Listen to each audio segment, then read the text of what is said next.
Então, rumaram juntos na travessia de vários universos. A primeira jornada de Dargon à Terra havia durado 20 anos, devido à existência de fendas astrais, que encurtam as distâncias além de sua velocidade, muitíssimo superior à da luz. Esta agora não duraria mais do que 2 meses, pois seriam utilizadas as fendas que levariam diretamente à região do conflito. Tanto tempo se passou desde o início da guerra, que talvez já existisse a paz, e apenas algumas recordações ruins. Mas Dargon pressentia que essa não era a verdade. Assim como na natureza humana, o perdão e o amor ao próximo não são muito cultivados entre os Sarit e os Dodas.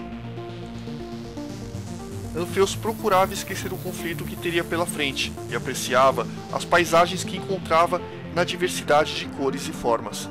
Para maravilhá-lo ainda mais, a armadura projetava em sua mente informações fascinantes sobre os universos, galáxias, estrelas, quasares, pulsares e buracos negros, agora tão próximos que quase poderiam ser tocados.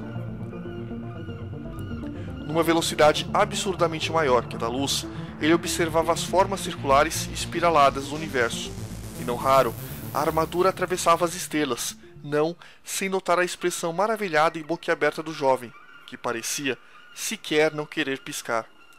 Poucos dias depois, Dargon achou melhor induzir seu ocupante ao sono para preservá-lo do cansaço da viagem. O aparelho havia-lhe feito, adicionalmente, modificações reversíveis no sistema digestivo ainda na Terra, para que o humano pudesse se nutrir da energia fornecida pela armadura e não ter as demais necessidades fisiológicas inconvenientes de um ser humano. Seria impossível remover a armadura, ainda que por um segundo, em ambientes de temperatura, gravidade e radiação cósmica notáveis.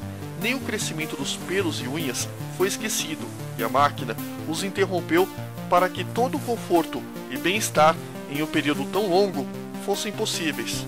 Durante esse tempo, ele permaneceu em estado de latência, e sua mente, integrada ao aparelho, absorvia todas as informações necessárias, inclusive uma nova língua. Lá fora, o caos imperava. Novos sistemas nasciam, outros feneciam, num jogo de cores que fariam inveja aos corais marinhos. É sabido que o som não se propaga no vácuo, mas se isso fosse possível, o que seria ouvido? Contam os navegantes Sarit que, na verdade, não existe o silêncio. Existe sim uma melodia entoada pelos anjos, que só ouvimos quando estamos bem perto deles. Os viajantes seguiram viagem por alguns meses e já haviam atravessado a última fenda astral. Instantes após, finalmente chegaram à região do conflito. E como a armadura previra, a guerra estava tão forte como nunca, consumindo recursos e vidas de ambos os lados. Cada planeta ou estrela importante era disputado com sanha titânica.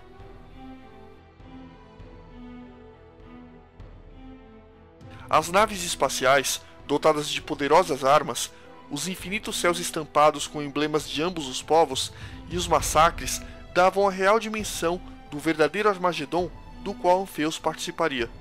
A armadura finalmente acordava o seu ocupante.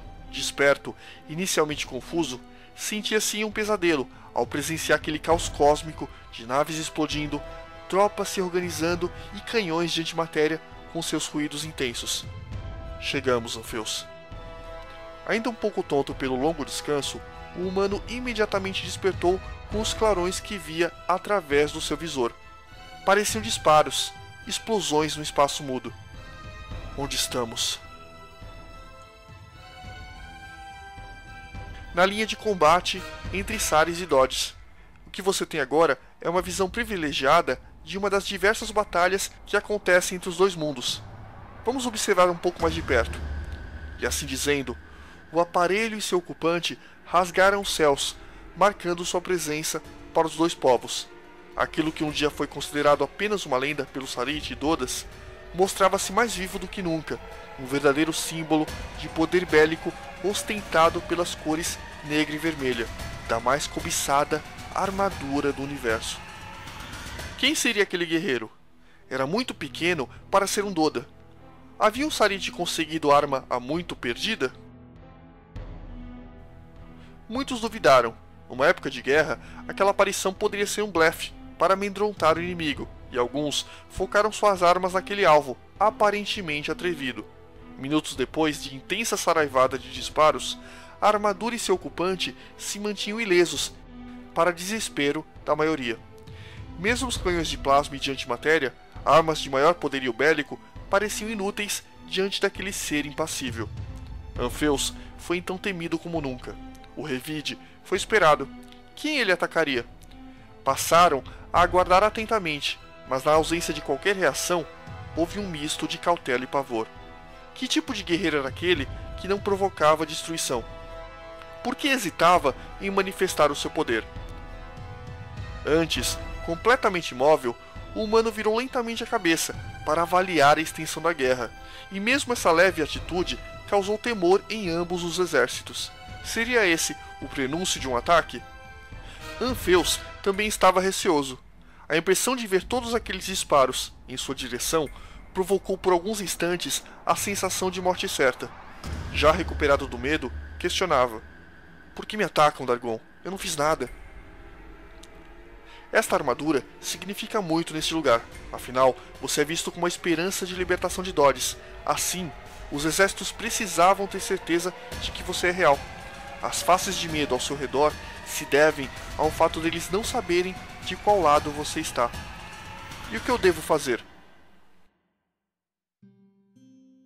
Eu sou programado para instruí-lo, aconselhá-lo e até mesmo tentar convencê-lo. Mas é bom lembrar que você é Anfeus, o detentor da glória e da luz, senhor das suas próprias decisões. Entretanto, se quer saber minha real opinião, não pode esquecer que foi construído por Dargon, um Doda. Então, é plenamente natural que eu o aconselhe a participar dessa guerra lutando ao lado dos Dodas, destruindo o exército Sarite. Você está me pedindo para matar pessoas? A armadura foi incisiva, Anfeus. A decisão é sua. Mas vai deixar tanto poder sem uso? É preciso ser forte agora. Se você não agir, mais mortes ocorrerão, e você terá sua parcela de culpa por tê-las deixado ocorrer.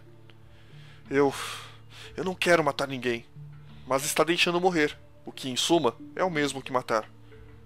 Apesar da insistência da armadura para que ele participasse da guerra, Anfeus hesitava em atacar. Apesar disso, as duras palavras de Dargon pareciam ter um fundo de razão e o deixaram mais pensativo. Preferiu sair dali e observar de longe. Um olhar mais cuidadoso permitiria decidir por qual lado lutar, apesar de ambos contribuírem para uma mutilação recíproca. Ele nunca vira o horror de uma batalha, mesmo em seu pior pesadelo. Lembrou-se de seus momentos de depressão antes de tentar se matar. Porém, nada se comparava à angústia que o dominava frente ao sofrimento da guerra. As batalhas se seguiam receosas. Pela demora da armadura em tomar partido, os exércitos recomeçaram os ataques.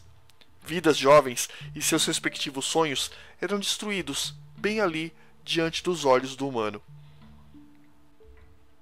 Era nítida sua perplexidade. Teria valido a pena ter uma segunda vida para ter tão difícil decisão? Como pesar quem deveria existir, qual vida deveria ser tirada? Mas ao mesmo tempo, como negligenciar uma ação salvadora que poria fim àquele conflito? As paixões humanas deveriam ser esquecidas. A razão haveria de prevalecer. Dargon, no entanto, ocultava uma grande impaciência sobre aquela ausência de decisão de Anfeus. Ele decidiu levá-lo a Ifrio, o imperador Doda. Converse com Ifrio e então decida. Eu acompanharei você, seja qual for a sua decisão, Anfeus. Então, falemos com Ifrio.